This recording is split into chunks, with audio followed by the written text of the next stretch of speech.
सौ बात की एक बात यह कि दुनिया भर से आ रही खबरों के बीच स्विट्जरलैंड से जो खबर आई है उस पर ध्यान देने की जरूरत है, क्योंकि वो सब लोगों से जुड़ी है।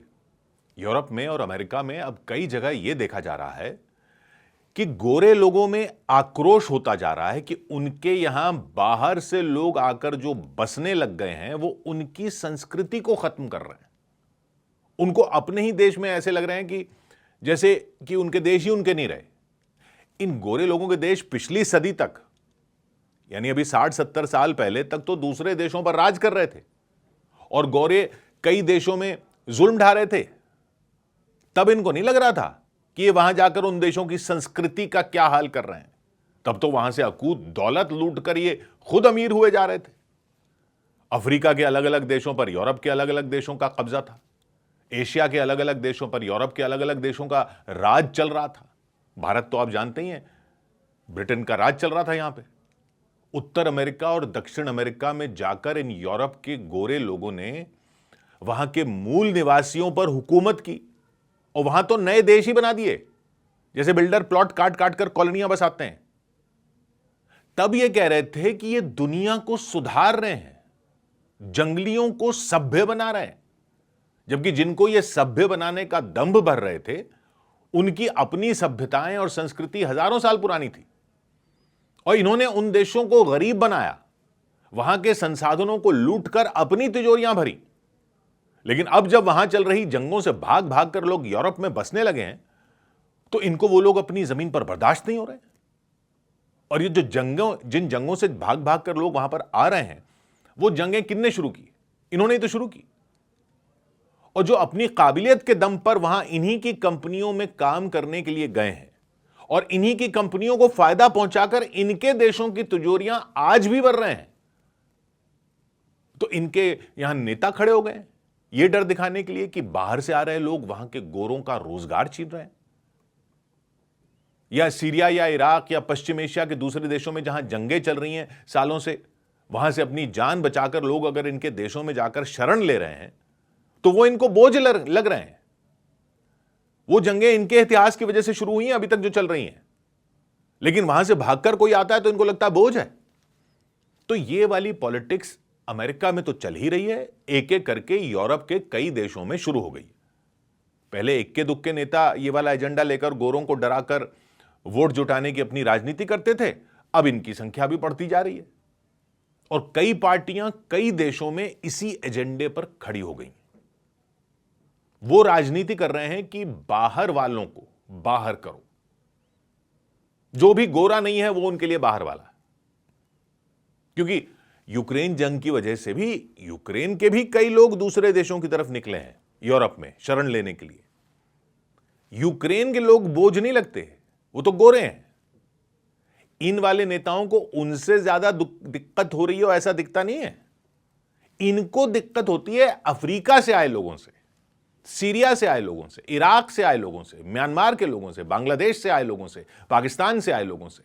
और इस भावना की चपेट में भारतीय भी आ जाते हैं। हालांकि भारतीयों को तो वहां की आईटी कंपनियां ही बुलाती हैं, या डॉक्टर होते हैं जो वहां काम करने जाते हैं, या नर्स होती हैं जिनको वहां बुलाया जाता है क्योंकि वहां नर्सों की कमी है, या टीचर भी आजकल जा रहे हैं।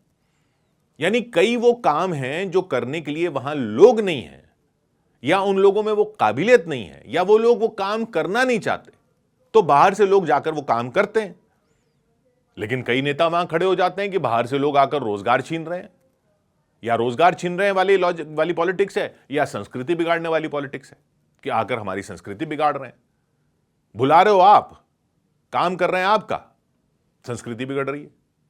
और जो शरण लेने आ रहे हैं वो भी आप ही की चलाई हुई पॉलिटिक्स की वजह से आ रहे हैं, लेकिन संस्कृति बिगड़ रही है। खुलकर कोई नस्लवाद की बात नहीं करता, वो तो तर्क ये देते हैं कि ये वहां की संस्कृति बिगाड़ रहे हैं।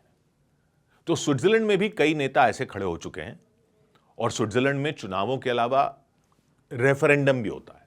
तो स्विट्जरलैंड में क्या है, वहां डायरेक्ट डेमोक्रेसी है। डायरेक्ट डेमोक्रेसी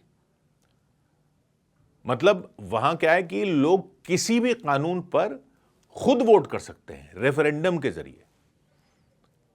जैसे बाकी जगह या हमारे यहां भी संसद में कानून के लिए वोट होता है ना, संसद पास करती है, वहां लोग भी पास कर सकते हैं कानून कि संसद की को फलां चीज करनी चाहिए या नहीं, इसके लिए पूरे देश में वोटिंग बुलाई जा सकती है कि यह कानून होना चाहिए या नहीं।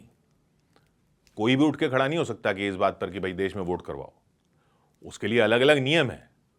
एक नियम यह है कि किसी मुद्दे पर अगर 18 महीने के अंदर, किसी भी मुद्दे पर अगर 18 महीने के अंदर यानी 1.5 साल के अंदर 1 लाख लोग दस्तखत करके दे दें तो फिर उस मुद्दे पर पूरे देश में वोटिंग होती है। संसद फैसला नहीं लेती, पूरा देश फैसला लेता है।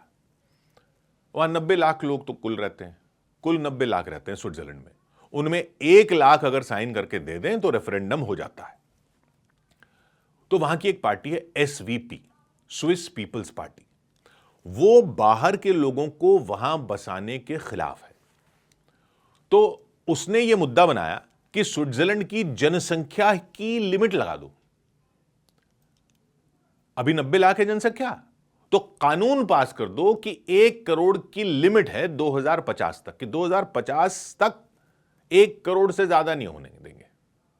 1 करोड़ से ज्यादा पर रोक लगा देंगे। 1 करोड़ से ज्यादा लोग 2050 तक स्विट्जरलैंड में नहीं रहने दिए जाएंगे। यह कानून बना दो। संसद तो इस पर बात करने के पक्ष में नहीं दिखी। सरकार भी इस प्रस्ताव पर चर्चा नहीं करना चाह रही थी, क्योंकि एक तो वहां के कंपनियों को लोग चाहिए काम करने के लिए। वहां का बहुत सारे ऐसे काम हैं जिनके लिए उनको बाहर से लोग चाहिए, और खुद स्विट्जरलैंड बूढ़ा हो रहा है, मतलब उसके लोग ज्यादा बुजुर्ग हो रहे हैं, तो उनको लोग चाहिए, अर्थव्यवस्था चलाने के लिए भी चाहिए। तो सरकार इस प्रस्ताव पर चर्चा नहीं करना चाह रही थी कि यह क्या बात हुई कि देश की जनसंख्या की लिमिट लगा दो। लेकिन फिर एसवीपी पार्टी ने क्या किया कि 1 लाख लोगों के दस्तखत करवा लिए इस पर। तो अब वहां वोटिंग होगी संडे को, रविवार को, और पूरा स्विट्जरलैंड इस बात पर वोट करने वाला है कि वहां की जनसंख्या 1 करोड़ पर रोक दी जाए 2050 तक।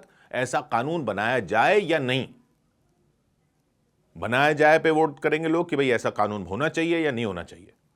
अभी वहां की जनसंख्या है 90 लाख, और जितने बच्चे पैदा होते हैं उनसे वो अगर संख्या निकाल दो, जितने लोगों की मृत्यु हो जाती है, तो हर साल सिर्फ 6000 लोग जुड़ रहे हैं जनसंख्या में। अभी 90 लाख है, 6000 हर साल जुड़ रहे हैं। 90 लाख में 6-6 हजार जुड़ते जाएंगे तो 2050 तक भी 1 करोड़ पार करने का तो कोई सवाल ही नहीं है। सिर्फ 6-6 हजार ही तो जुड़ रहे हैं। तो जब किसी भी हालत में जनसंख्या 1 करोड़ के पार जाती दिख ही नहीं रही है, तो फिर कानून बनाने की मांग ही क्यों उठी है?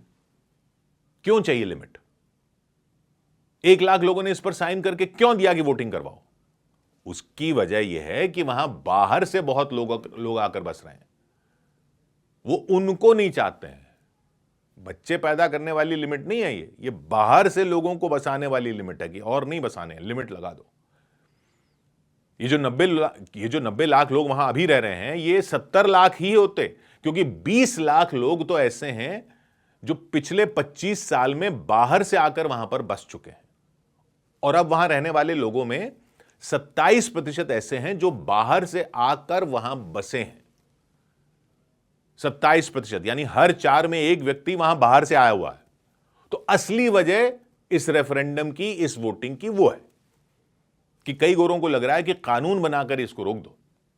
अब कहने को तो एसवीपी पार्टी ये कह रही है कि 1 करोड़ लोगों तक के लिए तो मकान वगैरह बन सकते हैं, इतनी जगह है देश में।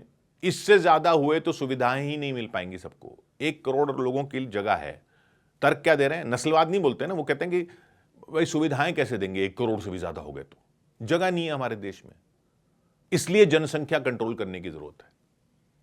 बच्चे पैदा करके तो जनसंख्या बढ़ नहीं रही वहां पर, तो वो कंट्रोल नहीं हो रहा है, उस कंट्रोल की बात नहीं हो रही है। ये बाहर से लोग आकर बस रहे हैं, इसलिए जनसंख्या बढ़ रही है। तो कह रहे हैं इतनी जगह नहीं रहेगी लोगों के लिए, बहुत हो गया, भीड़ लग रही है उनको, तो कानून बनाकर इसे रोका जाए। इस पर स्विट्जरलैंड में वोटिंग होने जा रही है। जबकि हकीकत यह है कि स्विट्जरलैंड के गोरे लोगों में जवानों की संख्या कम होती जा रही है, बुजुर्गों की संख्या बढ़ती जा रही है। तो काम धंधा चलाने के लिए तो वहां से बाहर से आए हुए लोग वहां पर चाहिए, नहीं तो उनकी अर्थव्यवस्था की रफ्तार ही धीमी पड़ सकती है, उनका ही नुकसान हो जाएगा। लेकिन संसाधन बचाने के नाम पर यह पॉलिटिक्स हो रही है, भीड़ हो जाएगी। संसाधनों की हालत यह है कि अभी वहां औसत हर 5 लोगों पर 9 कमरे हैं देश में। अगर पूरे देश में जितने मकान हैं उनमें जितने कमरे हैं वो पूरी जनसंख्या को देखो तो जनसंख्या के डबल कमरे हैं वहां पर। हर मकान के सारे कमरे काउंट कर लो और जितने लोग हैं काउंट कर लो। भाई कह रहे हैं ना जगह नहीं है, जगह नहीं है। अभी ऐसा है जितने उससे डबल कमरे हैं। ऐसा तो है नहीं कि 1 करोड़ लोगों से ज्यादा की वहां रहने की जगह नहीं होगी। कहने को आप कह दो भीड़ है, वहां ऐसा थोड़ी हो रहा है कि ट्रेनों में खड़े होने की भी जगह नहीं है, बल्कि वहां तो बैठने की जगह भी खाली रहती है। ट्रेनों में, बसों में खाली चल रही है वहां पर। यह अलग बात है कि वहां के लोग इसको भी भीड़ बढ़ाना बोल दें कि भाई इतना ही हो गया, ये भी भीड़ लग रही है, वो उनकी मर्जी है।